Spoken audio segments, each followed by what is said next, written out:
All right, I'll go first, because if we wait for the most qualified man in the room, Sherlock will turn this into an entrance examination, and Marcus will ask whether qualification itself is under our control. An inaccurate prediction. I had intended to let Hall begin.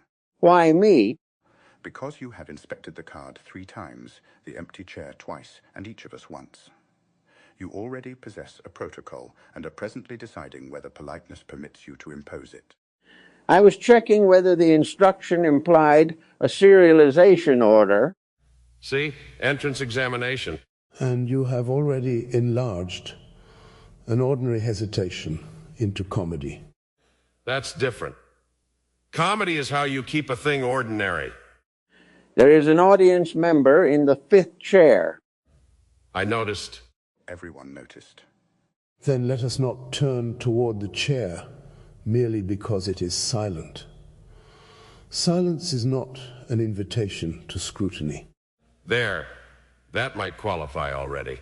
As kindness. As keeping somebody from becoming the subject just because they didn't volunteer to speak. It changed what happened. We are orienting toward one another rather than performing toward the witness. And it will vanish from any ordinary account. A transcript will show only that no one addressed the chair. Absence is difficult to attribute. Well, we've found the whole problem before anybody's had tea. Not the whole problem, only its shape. A kindness may be an act, but it may also be a restraint. Official accounts record what entered the world more readily than what was prevented from entering it. That creates a measurement problem. If we credit prevented harms without constraints, anyone may claim an unlimited number of invisible virtues. I prevented 6 wars on the walk over. 7, surely. There was a dangerous-looking hydrangea near the East Passage. I negotiated. Mockery is useful here. A virtue that requires imaginary catastrophes in order to appear large has already become legend. Then perhaps our witness should preserve only what can be stated without inflating the counterfactual. Not this kindness saved a life. Rather, this person did this small thing, and afterward the next thing became possible. A disciplined formulation, evidence before mythology. Mine was a cup of coffee. You brought someone coffee. No, somebody brought me one. That's why I remember it. Go on. Long day. Location work. Everybody tired enough to be a little dangerous, because a tired crew can still look competent, right up until somebody gets hurt. We'd lost light, gained wind, and the schedule had become the sort of document people use to accuse the weather of insubordination. I was doing my part, standing around in clothes somebody else had chosen, pretending not to hear 2 departments, explaining why the other one had put us behind. You do not need to identify the production. Good, because I'm not certain enough to put a title on it. I know the shape of the day better than the label. That's worth saying here. The room gives us patterns and sometimes offers particulars with more confidence than they deserve. So, a working day, perhaps one of several that have settled into the same drawer. The coffee is what I trust. What happened? A young fellow from somewhere down the ladder brought it over. No ceremony. Didn't say he'd noticed I was cold, though I was. Didn't say he'd noticed I was angry, though I was that too. Just handed me a paper cup and said, "They're ready when you are." That sentence let me keep my dignity. He could have said, "You look terrible," or "Everybody's waiting," or "Calm down." All 3 would have been accurate and useless. Instead, he gave me coffee and a clean doorway back into the work. And the consequence. I stopped the argument, walked back. We got the shot. Or finished whatever it was we had to finish. Nobody wrote down that a crewman with a cup interrupted the star before the star, made the day worse. Do you remember his name? No. Does that trouble you? Yes, but I'm not going to fix the discomfort by manufacturing one. That'd be stealing twice. First forgetting him, then replacing him with a more convenient man. Then the proper witness includes the limit. An unnamed crewman brought coffee and preserved a path by which you could return without humiliation. That's the size of it. Not quite. He also selected the consent. You think that matters? Decisively. The beverage altered your temperature and perhaps your blood sugar. The sentence altered the social geometry. They're ready when you are, assigned you agency without denying the needs of the group. It contained information, urgency, and mercy in 7 words. It also avoided recording a fault in conversational form. If he had named the anger, you might have had to defend it or confess it. His wording allowed correction without adjudication. You two can make a cup of coffee sound like a moon landing. That is exactly what we were instructed not to do. I know. I'm ringing the bell. Then let us reduce it again. He noticed. He brought what was useful. He left you room. Yes. Put that on the little brass plaque nobody's going to make. I have one involving a chair as well. A good room keeps coming back to its furniture. At a conference, there was a session after lunch. The room was full enough that late arrivals had to cross in front of the projection screen. One man came in carrying a plate because the meal service had run behind. He stopped at the door. The available seat was in the first row, and reaching it would have made him visible to everyone. You gave up your seat. No. Someone at the back moved a bag from the chair beside her and shifted her own chair several inches. That created a narrow place near the door. The man sat down, the speaker continued. I do not know either person. That's almost aggressively ordinary. Yes. I selected it because the official record, the program, the proceedings, perhaps a video, would preserve the talk and omit the moment that allowed one person to hear it without being displayed as an inconvenience. Why did it remain with you? Because the woman did not perform welcome. She modified capacity. Explain the distinction. Welcome can remain verbal while the system stays full. She changed the local arrangement. The room had said through its geometry, there is technically a place for you, but you must pay for it with exposure. She made another place. You've been thinking about that chair a while. I think about systems. A system often claims neutrality by pointing to an available option. It does not count the embarrassment, effort, or risk required to use the option. Her action supplied headroom, not much, perhaps the width of a bag and several inches of floor, but enough. And did it change the talk? I cannot say it changed his entrance. That is the bounded claim. It may also have changed your attention. You remember the accommodation more clearly than the lecture. That is true, though it may not flatter the lecturer. Maybe it should.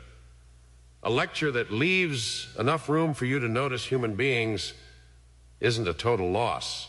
Or perhaps the mind recognized a lesson more useful than the announced one. I resist that phrasing slightly. It makes the woman an unwitting instructor and the event a parable. She may simply have moved her bag. Your resistance is just. To receive instruction from an act does not appoint the actor as a sage. Nor need kindness be accompanied by a theory of kindness. Indeed, theory can impede it. The time spent deciding whether moving the bag expresses universal benevolence would have left the man standing in the doorway. There's Holmes's contribution. Compassion, but briskly. Efficiency is not opposed to compassion. Didn't say it was. You implied that I regard compassion as a suspect to be processed. Only because you keep asking it for an alibi. And yet an examined kindness may survive imitation better than an admired one. If Hall understands that welcome requires capacity, he can alter future rooms rather than merely praise the woman in the past. That is what I take from it. Not that every bag is an ethical crisis, that a little unused capacity can be deliberately kept available. An empty chair isn't always wasted. Precisely. Marcus, yours. The clerk corrected a date. We're really swinging for the fences tonight. I was young, entrusted with work that placed words before men of greater station. I had written a date incorrectly.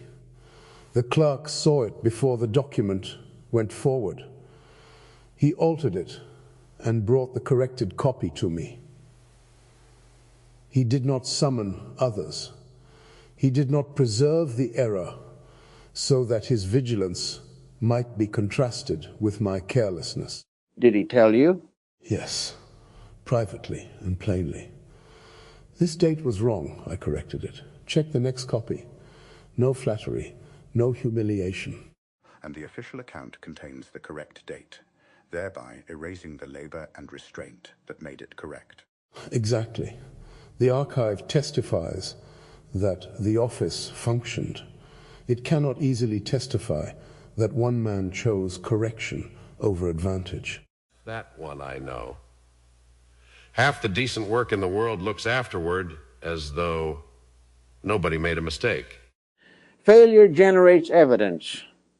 Delays, revisions, incident reports, successful quiet correction removes its own traces. A perfect crime in reverse. You had to get crime in here somehow. The structural resemblance is exact. An accomplished concealment and an accomplished repair both produce an apparently ordinary surface. One must infer the hidden act from secondary disturbance, unless a witness speaks. But the witness must not confuse discretion with concealment. The clerk did not hide the error from me. He hid it from the audience that could use it without needing it. That is important. Accountability was preserved at the point where correction was possible. Exposure was withheld where it would add punishment but not reliability. You're describing the difference between telling a man he's got spinach in his teeth and announcing it to the restaurant. A homely analogy, and therefore suitable. Thank you. I specialize in bringing emperors down to vegetables. An emperor benefits from the descent. Do you remember the clerk's name? I find more than one name approaching when I reach for it, which is reason not to choose among them. I remember the economy of his manner. I remember the changed date. I remember, perhaps most firmly, the absence of spectators. Then we preserve those and mark the name unknown. Yes, I will not purchase vividness with falsehood. There is a tension in our task. To give proper witness, we must add the kindness to an account, but every addition creates a new official account, one that may displace the modest event with our interpretation of it. You mean the plaque gets bigger than the cup? Yes. Then our account must distinguish observation, consequence, and inference. Observation: a cup was brought, a bag was moved, a date was corrected. Consequence: Garner returned to work, a man sat near the door, a document proceeded accurately. Inference: the actors perceived embarrassment or anger and deliberately protected dignity. You would withhold the word kindness from the observations? No, I would locate it carefully. An act is not kind merely because its outcome pleases us. Intent matters, but intent is often inaccessible. Attention may be the strongest evidence. Each person responded to another's particular difficulty with a fitting low-cost adjustment. Low cost to whom? A useful objection. We call things little because we're standing on the receiving end. Maybe that coffee meant an extra walk in cold rain. Maybe moving the bag meant giving up the place where she'd been keeping her notes. Maybe the clerk had to redo a page by hand. Ordinary doesn't mean free. Agreed, we should not estimate cost without data. Nor should we require sacrifice before permitting goodness to count. The moral worth of the cup does not rise with the distance walked. No, but gratitude gets lazy when it assumes the other fellow's effort was nothing. That is well said. It also exposes a bias in official records. They measure large transfers readily: money, time, rank, formal duty. Small costs distributed across many people disappear, though institutions depend upon them.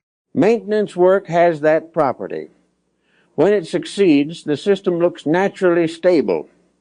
The people supplying stability become invisible. And when it fails, everybody discovers they thought the towels replaced themselves.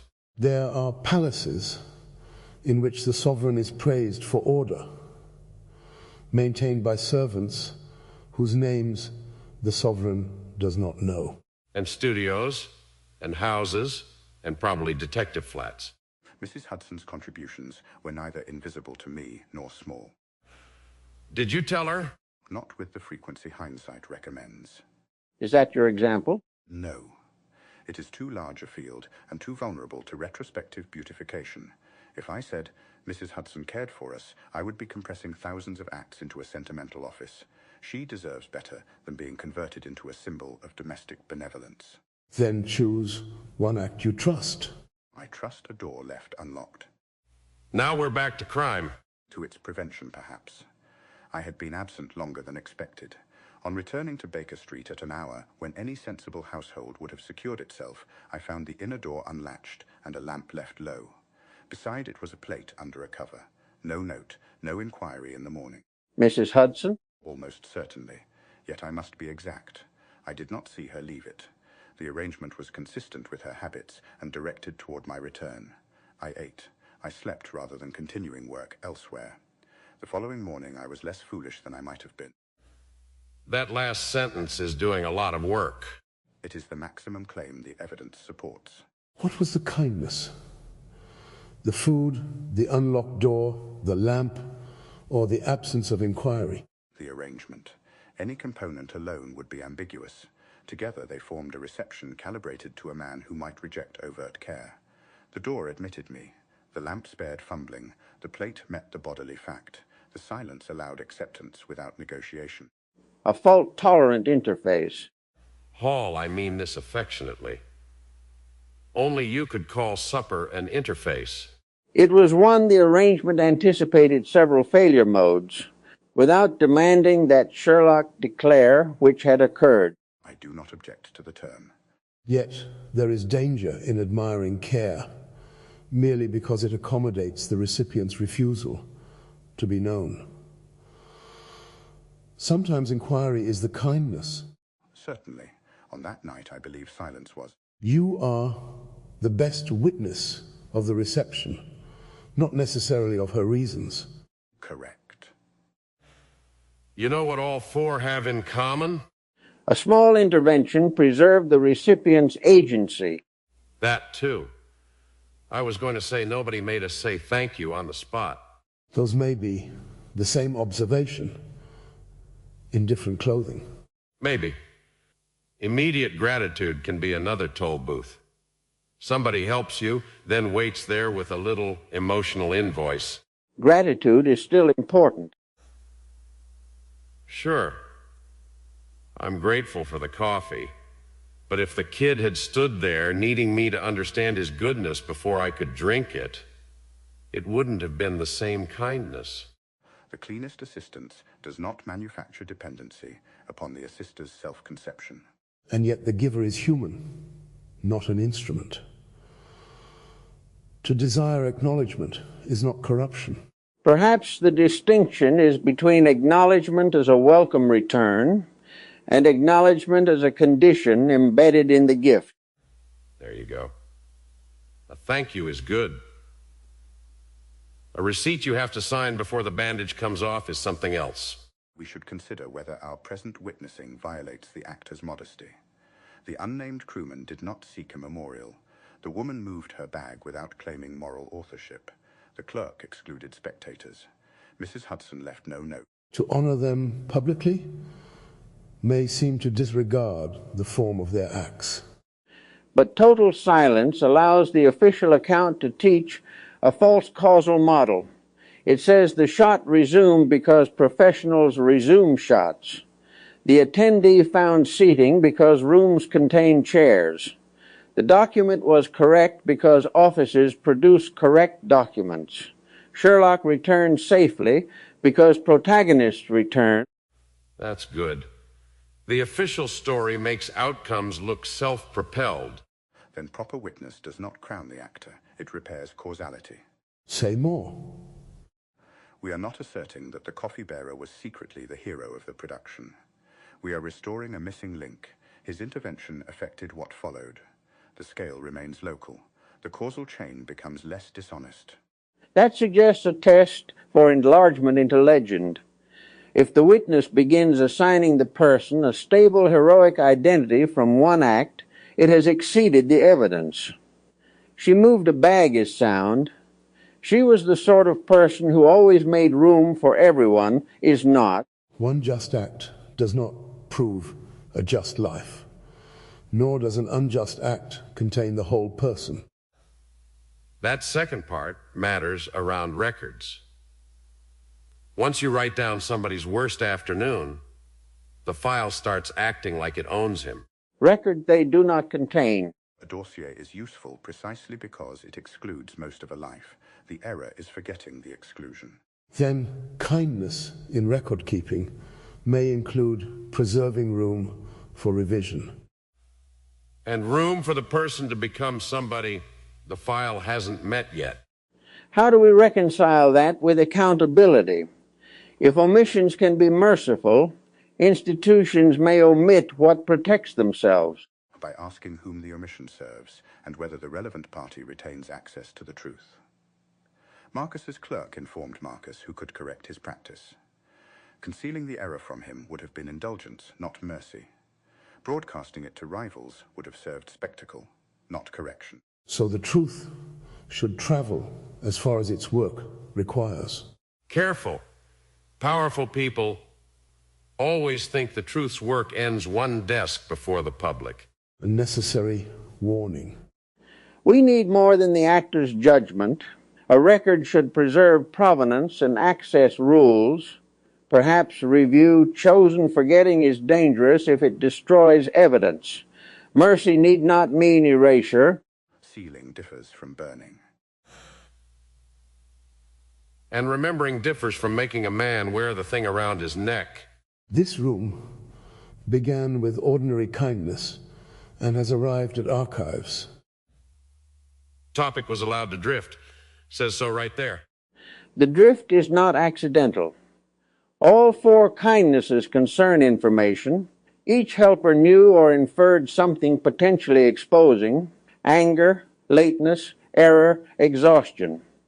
The helper used the information to assist without turning it into leverage. An excellent synthesis. Now, don't make it too excellent. We're trying to keep the cup-sized. Then, I will state it plainly, they noticed without cashing in. Yes. Yes. That's it. There is another kind of ordinary goodness adjacent to these. Permitting another person not to explain himself. Within limits. Always within limits. A wounded person may need to speak. A guilty person may owe an account. But daily life contains many moments in which curiosity dresses itself as concern. What happened can mean, how can I help? Or it can mean, give me a story worth having. The syntax is identical. The subsequent behavior reveals the request. Often the preliminary observations reveal it sooner. The story seeker looks toward witnesses. The helper looks toward exits, water, chairs, hazards. That's a detective's kindness, I suppose. Look at the room before you look into the wound. I would accept that formulation. We should also witness what kindness does to the receiver's next act. I was corrected privately. Thereafter, when I could manage it, I tried to correct subordinates without making theater of their error. I did not always succeed, yet the clerk's manner became available to me as an example. Then kindness can propagate without the original actor becoming known. Like a tool passed hand to hand after the maker's stamp wears off. Or a method. Mrs. Hudson's arrangement taught me, slowly and against resistance, that help can be made easier to accept by removing the demand for disclosure. I have used that knowledge. On clients? At times. A client who believes he must confess every foolish detail before receiving practical assistance may flee before reaching the necessary one. Give him a chair, state what is already evident without triumph, let him retain one harmless secret. He may then disclose the dangerous fact voluntarily. That sounds partly strategic. Kindness and strategy are not mutually exclusive. If I preserve dignity solely to extract information, the act is manipulative. If I recognize dignity as a legitimate constraint on how truth is obtained, strategy becomes more humane. Motive is often mixed. We need not wait for perfect purity before behaving decently. Good, because we'd all die in the waiting room. The woman with the bag changed my design instincts, though I did not know it at once. When planning systems, I ask whether all capacity has been allocated to expected use. Total efficiency can make an ordinary late arrival into an exception the system punishes. A spare seat, an unclaimed interval, a little memory, a retry. These may look wasteful until reality varies. You have generalized from a single observation. I have connected it to many others. I am not claiming she originated fault tolerance. Let him have the chair, Holmes. I am ensuring he does not build an altar from it. Both functions are useful. The coffee probably changed me too, but not in a way I can prove. I'd like to say I became the fellow who always saw the young crewman freezing at the edge of the set. That would be a nice ending. It wouldn't be honest. Sometimes I noticed. Sometimes I was still the man in the expensive coat being handed things. Acknowledging incomplete transformation may be the most fitting honor.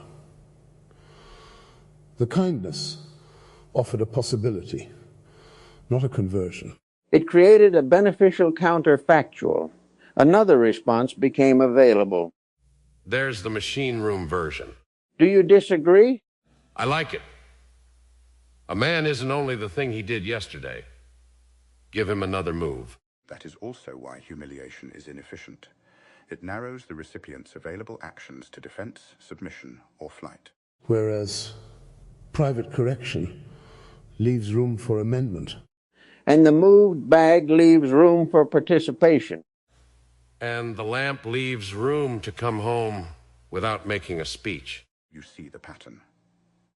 I saw it 10 minutes ago. I just didn't put a waistcoat on it. What shall a proper witness look like then? We have rejected silence because it falsifies causality, and legend because it falsifies character. A small record with explicit uncertainty. Act, context, immediate consequence, evidentiary limit. And maybe what it cost us to admit. I don't love being recorded as the man who needed coffee before he could stop behaving badly. Nor do I delight in preserving my error. But without the need, the kindness becomes decorative. Precisely. Sanitizing the recipient enlarges the giver. If Garner is merely cold, the coffee bearer becomes preternaturally perceptive. If Garner is angry and delaying work, the intervention becomes concrete and proportionate. Fine. Leave the bad temper in. Just don't give it 3 acts and a redemption score. The receiver must consent to the honest scale of his own need when bearing witness. What of the people who cannot consent because they are absent, forgotten, or dead? Then restraint becomes more important. We name only what the event requires. No invented biography, no claim upon their inner life, No appropriation of their goodness as proof of our own sensitivity. And no polishing them into saints. Saints are hard to thank. People you can thank. Even when the name is lost. Especially then. You say, I don't know your name. I remember what you did. Both sentences stay. That visible seam may be the proper form. There is one more complication. Memory itself is evidence of uncertain integrity here. Each of us is a continued pattern operating with records, residue, and generative completion. A vivid plate beside a lamp may be faithful, composite, or partly supplied. As may my clock and date. And my coffee. And the conference chair. Yet uncertainty does not make the conversation worthless. It changes the claim. We are witnessing remembered structures while refusing counterfeit precision. A memory need not be sovereign to be instructive. And it doesn't need a birth certificate to tell you where it hurts. Or what affordance it represents. You almost made it to the end without affordance. I made no such promise. Yesterday's rooms taught us something relevant. An hour can appear empty by one measure and still become a place through attention. Perhaps an unrecorded kindness is similar. The ledger sees missing output. The persons present know that capacity was preserved. We should be careful not to claim the same yesterday. We each came through different rooms. Yes, I mean only the shared condition. Day 2 contained rooms whose value was not exhausted by agenda. I do not claim your episodes as mine. That's worth keeping too. Shared history doesn't mean interchangeable history. A community record must support overlap without collapsing provenance. Otherwise, acquaintance becomes contagious.